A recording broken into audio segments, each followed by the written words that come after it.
Bonjour à tous, j'espère que vous allez bien. On se retrouve aujourd'hui pour réaliser un magnifique sac au crochet. Dans cette nouvelle leçon de crochet, je vais vous donner toutes les billes et astuces pour venir réaliser un petit sac que vous allez pouvoir aisément transformer en pochette et également adapter à la doublure et aux anses de votre choix. Pour réaliser mon magnifique sac, j'ai utilisé 3 pelotes de fil lisse de chez Katia. Ce sont des pelotes vraiment magnifiques. La liste du matériel est directement à l'écran et bien évidemment en description de cette vidéo. J'ai également utilisé une petite pochette qui traînait dans mon placard ainsi qu'une ancienne petite chaînette que j'avais vraiment depuis quelques années dans mes tiroirs. Je me suis dit que c'était le moment de les utiliser. Dans cette vidéo, je vais vous donner toutes les astuces pour adapter ce sac en fonction donc de votre matériel et bien évidemment de vos préférences. Vous pouvez donc utiliser le matériel de votre choix. Je vous laisserai également en description de cette vidéo un tutoriel en pas à pas qui vous explique comment adapter n'importe quel modèle au crochet à votre matériel et à votre façon de travailler. La fiche de réalisation est bien évidemment disponible directement dans le petit i en haut à droite ou sur mon site internet www.lecrochetdeplume.com et sur ce, on est parti avec le tutoriel.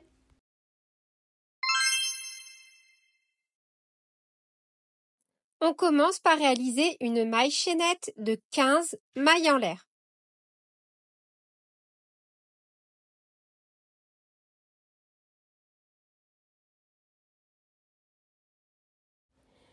Une fois que c'est fait, on tourne notre maille chaînette et on vient piquer dans la deuxième maille à partir du crochet à l'arrière de la chaînette au niveau de la boucle et on vient faire 14 mailles serrées.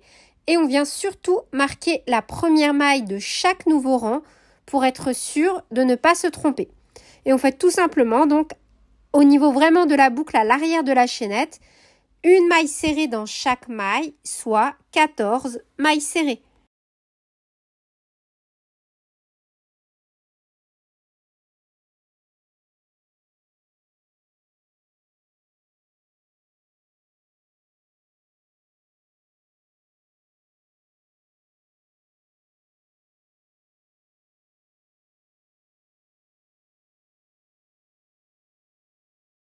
Pour les rangs numéro 2 à 52, on va faire à chaque fois seulement des rangs de 14 mailles serrées. Donc on lève à chaque fois par une maille en l'air. On pique dans les 2 brins de chaque maille du rang précédent et on fait à chaque fois des rangs de 14 mailles serrées. Et je vous recommande vivement de venir marquer à chaque fois la première maille de chaque nouveau rang. On fait tout simplement une maille serrée dans chaque maille du rang précédent, soit 14 mailles serrées par rang, et ça jusqu'à avoir un total de 52 rangs.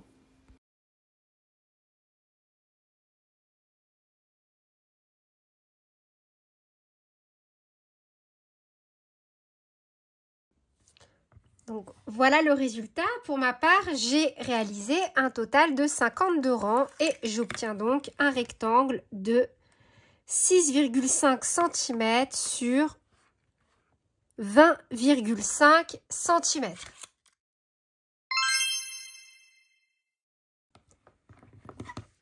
Maintenant, je vais venir donc travailler à chaque fois sur tout le tour. Donc quand j'ai des rangs de mailles serrées, je fais à chaque fois une maille serrée pour un rang.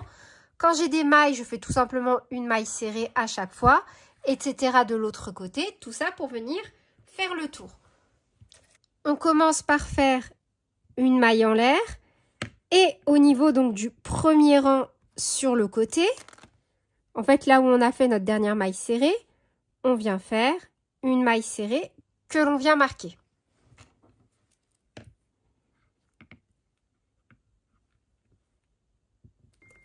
Donc là, juste petit point, j'ai déjà fait ma première maille serrée. On a des bandes qui apparaissent à chaque fois, vous voyez, comme ceci. Et une bande forme à chaque fois 2 rangs, 1 et 2. Donc c'est comme ça qu'il va falloir vous repérer. Donc là, par exemple, j'ai déjà réalisé une maille serrée dans mon premier rang. Et là, une maille serrée dans mon deuxième rang. Donc j'ai bien travaillé dans ma bande, comme ceci. Et de nouveau, Donc là, on a une nouvelle bande avec 2 rangs. Donc 1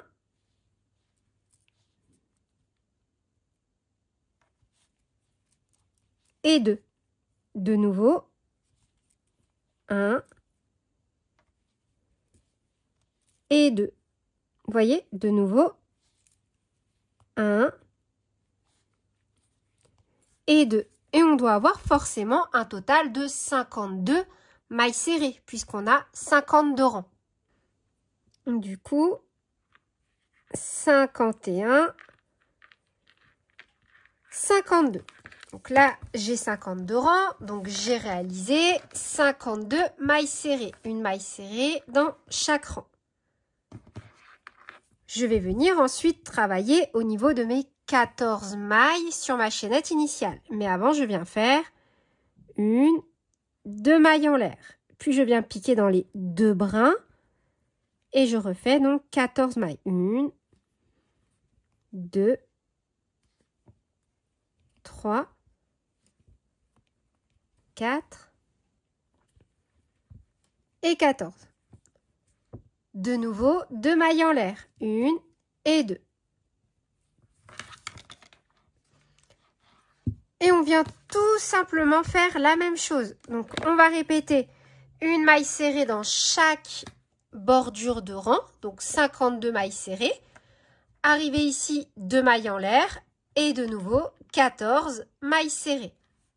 Une maille serrée dans chaque maille du dernier rang, du rang numéro 52. Et enfin, donc 52. 2 mailles en l'air, 1 et 2. On pique dans la première maille. Une maille coulée. On tourne. Et voilà donc, hop, le résultat. Et donc, à l'issue de ce tour en maille serrée, je suis sur 21,5 cm de longueur et 7 cm de largeur. Et voilà, au niveau donc de l'aspect de mon ouvrage, on a une structure qui reste quand même relativement droite et plate. Pour le rang suivant, on va donc venir travailler en demi-bride. Donc, on commence par réaliser une maille en l'air, un jeté, et donc sur la première maille du rang précédent, on vient faire une première demi-bride que l'on vient marquer. Et on va déjà faire un total de 52 demi-brides. Ça veut dire une demi-bride dans chaque maille qui se présente à nous.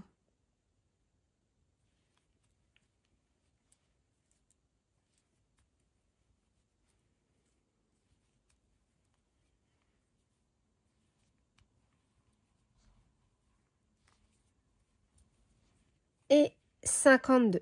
Un jeté dans l'espace des 2 mailles en l'air, on vient faire 2 demi-brides. 1, 2.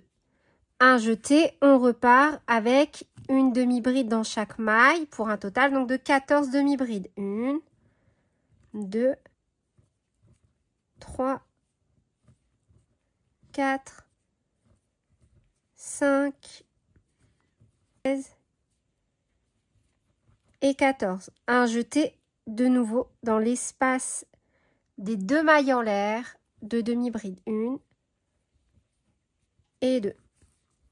Et on repart de nouveau avec une demi-bride dans chaque maille pour un total de 52 demi-brides. Et de nouveau, arrivé dans les 2 mailles en l'air, on refait directement dans l'espace 2 demi-brides et on termine avec 14 demi-brides, soit une demi-bride dans chaque maille du rang précédent.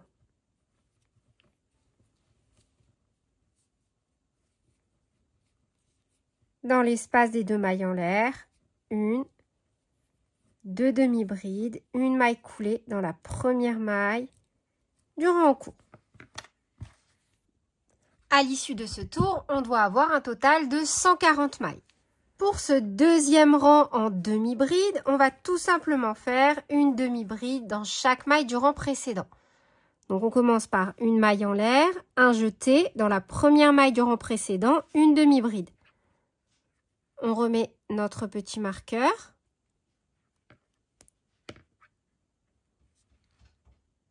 Et on fait tout simplement une demi-bride dans chaque maille du rang précédent, soit un total de 140 demi-brides. Pour le rang numéro 5, bon, déjà on va fermer par une maille coulée dans la première maille du rang court, une maille en l'air et on commence avec 3 demi-brides. Donc, une, on vient mettre notre petit marqueur. 2 et 3. Dans la maille suivante, on va venir faire 5 demi-brides rabattues ensemble. Et dans la maille suivante, donc la numéro 4, on va faire 5 demi-brides rabattues ensemble. Donc on fait un jeté, on passe, un jeté, on ramène une fois. Un jeté, on passe, un jeté, on ramène 2 fois. 3 fois. 4 fois. 5 fois. Un jeté, on passe à travers toutes les boucles. Et on répète cette séquence sur tout le tour. 1, 2, 3 demi-brides. Dans la maille suivante, 5 demi-brides rabattues ensemble. Donc un jeté, on passe, un jeté, on ramène. 1, un jeté, on passe, un jeté, on ramène. 2,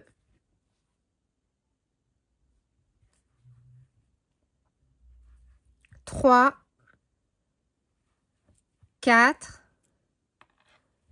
et 5. Un jeté, on passe à travers toutes les boucles. Et on répète cette séquence sur tout le tour. Donc, 3 demi-brides suivies d'un mouchet de 5 demi-brides rabattues ensemble.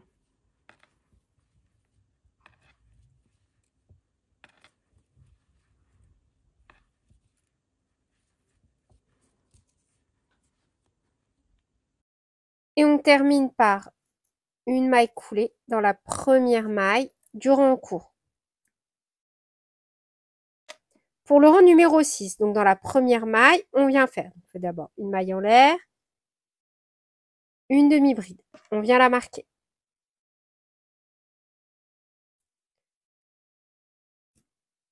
Deux,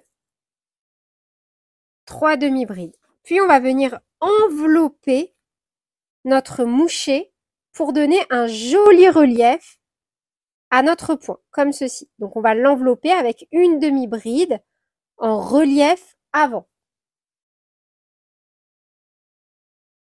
Voyez? Comme ça, on va projeter le mouchet vraiment vers l'extérieur.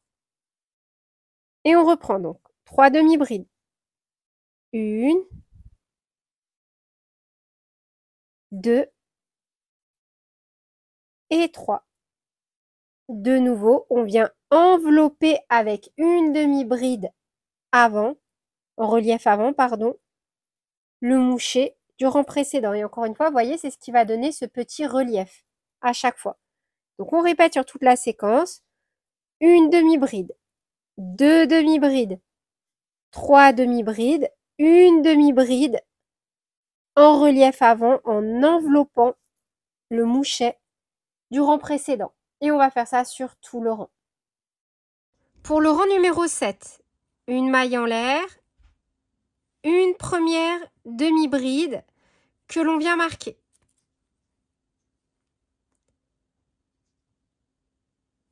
Donc la nouvelle séquence, c'est une demi-bride.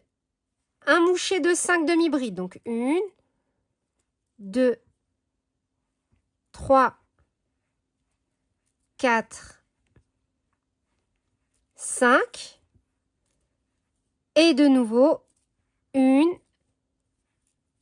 2 demi-brides. Et on va répéter cette séquence sur tout le tour. Donc, une demi-bride, un mouchet de 5 demi-brides, 2 demi-brides. Donc, on reprend. Une demi-bride, un mouchet de 5 demi-brides, 1, 2, 3, 4 et 5. 2 demi-brides.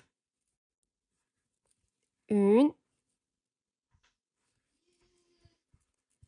et 2. On est bien donc toujours sur un multiple de 4 et on répète donc cette séquence sur tout le tour. Une demi-bride, un mouchet de 5 demi-brides, 2 demi-brides et on terminera donc forcément par ici une demi-bride, un mouchet de 5 demi-brides et 2 demi-brides. Pour le rang suivant, une maille en l'air, on retire notre petit marqueur, un jeté. On vient faire une demi-bride sur la demi-bride du rang précédent que l'on vient marquer.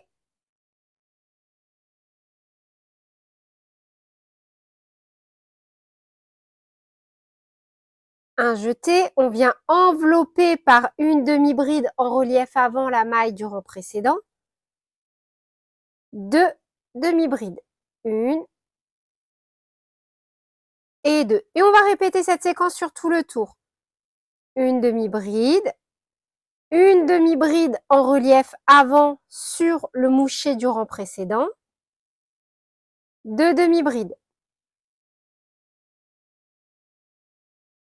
Et on répète donc sur tout le tour. Une demi-bride en relief avant pour envelopper la demi-bride du rang précédent, qui est en mouchet, pardon. 2 demi-brides, 1 et 2. Et à chaque fois, c'est le fait de venir envelopper les mouchets du rang précédent qui va vraiment venir projeter en relief le motif. Vous voyez, avant de venir l'envelopper, le motif, il n'est pas vraiment projeté en avant.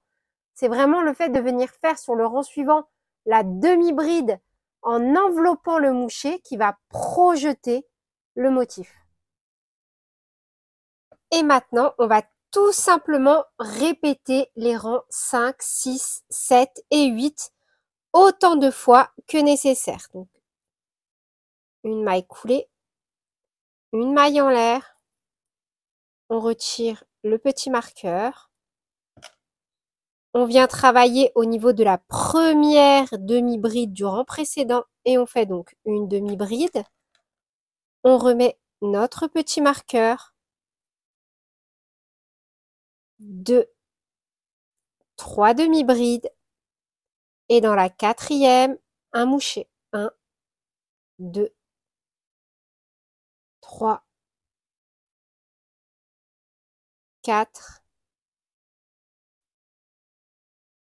et 5. Et on répète donc les rangs 5, 6, 7 et 8 jusqu'à obtenir la hauteur souhaitée. Moi, j'ai continué à augmenter donc à partir donc de mon premier rang de l'étape numéro 2. J'ai travaillé jusqu'à obtenir environ 13 cm de hauteur. Donc à partir de là, je vais venir resserrer les bords. Donc bien évidemment, vous allez adapter en fonction de ce que vous souhaitez en faire. Vous pouvez, si vous le souhaitez, garder cette petite pochette bien souple et venir tout simplement donc passer, la réaliser sans penser à une quelconque doublure. C'est à vous de voir. Moi au début je m'étais tâtée, je m'étais dit que ça me ferait une petite pochette assez sympa à venir glisser dans mon sac à main tout simplement quand voilà, j'ai envie de mettre des affaires quelconques dans mon sac sans que ça traîne. Puis après, je me suis dit, tiens, je vais tester parce que c'est vrai que j'avais pas mal de petites doublures de sac. Et après, bon, j'ai opté pour une doublure que j'avais déjà, ma foi, dans mes affaires. Et je vous laisserai en lien dans la description de cette vidéo quelques anciens modèles de sacs où je vous montre donc dedans comment venir réaliser une doublure rigide avec par exemple du Sacotex. Voilà, je vous laisserai également une autre vidéo en pas à pas pour vous montrer comment réaliser une doublure donc rigide et une doublure sans couture. J'essaye de penser, je laisserai peut-être d'autres liens dans la description de cette vidéo, mais voilà, pour que ça soit évolutif. Sachez que vous êtes libre encore une fois de ne pas mettre de doublure, de ne pas en créer, enfin voilà, vous faites comme vous voulez. Vous pouvez très bien garder la pochette souple comme ceci. Moi, je trouve que le rendu est aussi, ma foi, vraiment magnifique. Donc à partir de là, donc j'ai alterné, donc là ça me fait rang 5, 6, 7, 8, 9, 10, 11, 12, 13, 14, 15, 16, 17, 18, 19, 20, 21, 22. Donc, j'ai monté mes rangs jusqu'au rang numéro 22. Et pour le rang numéro 23, toujours avec mon crochet taille 2,5, je vais venir faire tout simplement donc une maille en l'air et un rang complet de mailles serrées. Donc, de nouveau dans la première maille du dernier rang réalisé, je viens faire une première maille serrée que je viens marquer. Vous voyez, en ayant fonctionné comme ceci, on n'a vraiment aucune démarcation. On vient bien à chaque fois travailler dans la première maille du dernier rang en cours et non au niveau de la maille coulée que l'on réalise.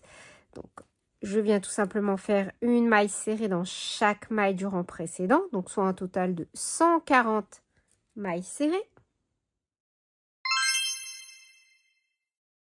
Une fois que c'est fait, je vais bifurquer sur un crochet taille 1,5 pour venir finir donc la hauteur de ma petite pochette. Enfin, franchement, je trouve que le fil, il est trop joli. Même là, au toucher, je ne sais pas si à l'écran, j'ai pas l'impression là sur le retour caméra qu'il donne vraiment aussi bien qu'en vrai. Il est vraiment très brillant. Moi, j'aime vraiment énormément ce type de rendu. Donc là, avec mon crochet taille 1,5, je vais venir tout simplement travailler en côte. Donc, je lève 1, 2, 3, 4, 5, 6, 7, 8, 9, 10 et 11. Je vais venir vraiment travailler à l'arrière de ma chaînette en piquant dans la deuxième maille à partir du crochet et travailler tout simplement en côte sur à chaque fois 10 mailles serrées. Donc 2, 3,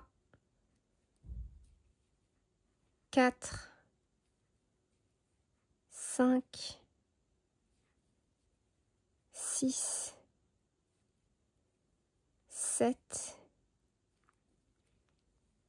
8, 9 et 10. Je retire mon petit marqueur et je vais donc travailler en côte, donc en piquant à chaque fois dans les mailles sur la bordure, jamais deux fois dans la même. Donc une maille coulée, dans la maille suivante une deuxième maille coulée.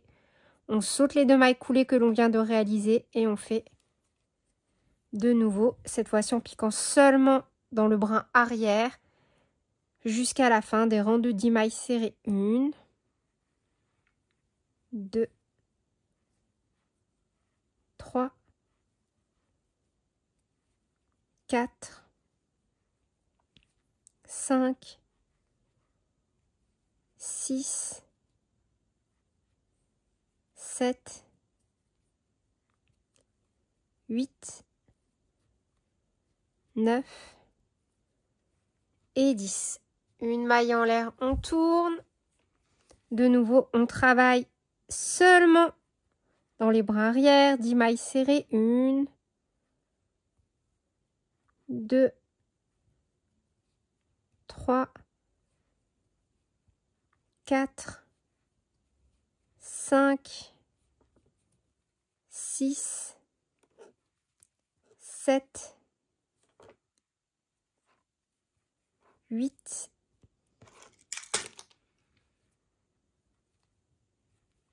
9 et 10. On pique dans la maille suivante. Vous voyez, on ne pique jamais deux fois dans la même maille et on refait une maille coulée dans la maille suivante, une maille coulée. On saute les deux mailles coulées, 1, 2, on pique dans la troisième seulement dans le bras arrière et on reprend notre travail en côte. Oups, 2, 3, 4, 5, 6, 7, 8, 9 et 10. Une maille en l'air, etc. Donc moi, à ce stade, je pense que je vais venir travailler sur le côté une petite ouverture pour faire passer ma chaînette.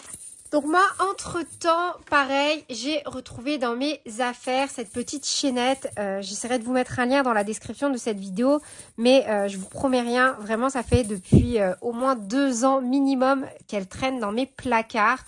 J'ai vraiment décidé en fait de recycler le matériel que j'avais chez moi. Et je pense que je vais tout simplement en fait créer des petites ouvertures, vous voyez, sur les côtés pour venir, vu que moi je vais faire une doublure, c'est sûr et certain, glisser dans l'ouverture la chaînette afin vraiment d'avoir un joli rendu et le moins de démarcation possible. Donc je vais travailler en côte et je pense qu'on va se retrouver à ce stade-là sur la bordure. Justement pour que je vous montre comment réaliser une ouverture, mais ce sera sur le même principe que la boutonnière.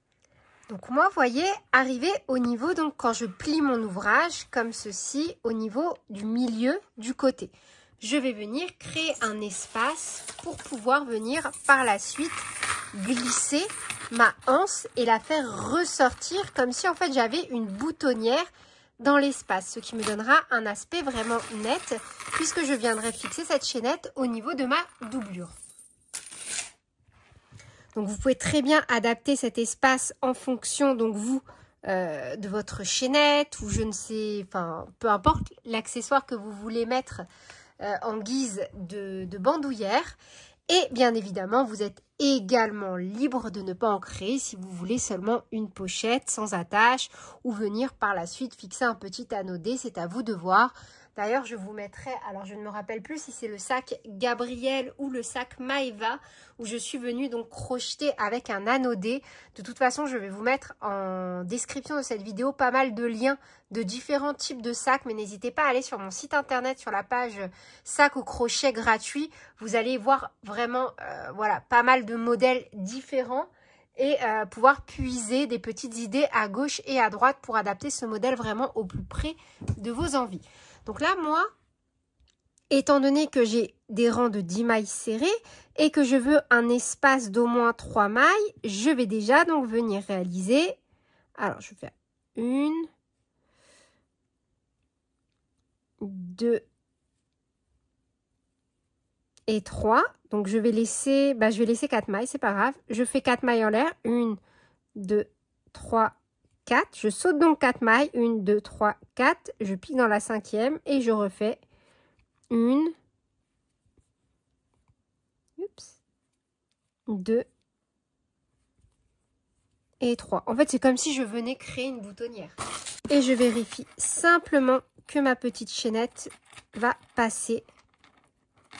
Sinon, je n'hésite pas après à agrandir cet espace.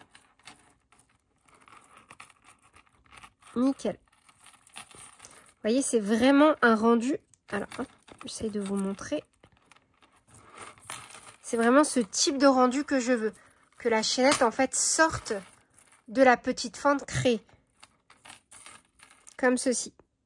Et je repars normalement en travail en côte. Donc là, je retire mon petit marqueur. Et je refais donc 1, 2 mailles coulées. Je saute les 2 mailles. Je pique dans la 3e seulement dans le brin arrière. Et je refais donc 1, 2, 3, 4, 5, 6, 7, 8, 9 et 10. Une maille en l'air, etc. Et ce que j'ai fait ici, donc au niveau de ce marqueur, donc là je vais reprendre normalement en côte, comme ceci, tac, tac, tac, tac, tac, tac, tac. Je referai exactement la même chose au niveau ici de mon côté à l'autre extrémité lorsque je plie. Voilà, je suis tout simplement venue marquer, mais si vous souhaitez, vous pouvez compter. C'est vraiment au niveau en fait du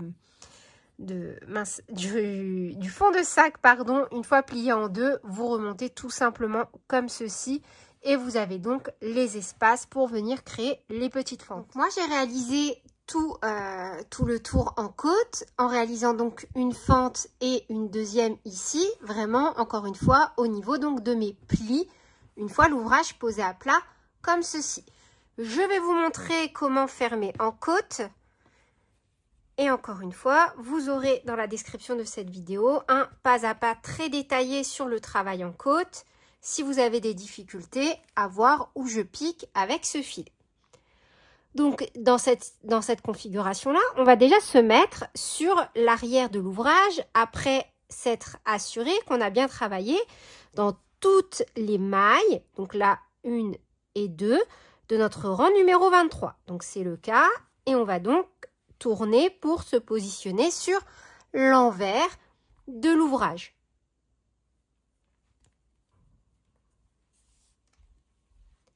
Au niveau donc du premier rang réalisé, on va venir piquer directement dans le V, ici, de chaque maille serrée du premier rang.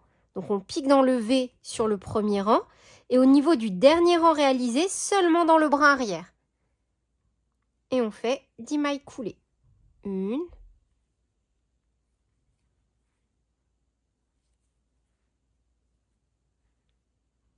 2,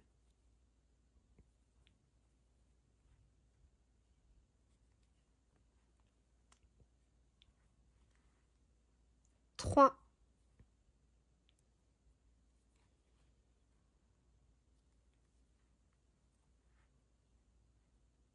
4,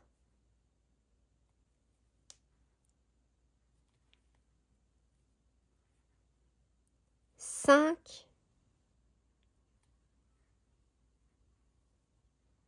et 10. Une maille en l'air, on coupe.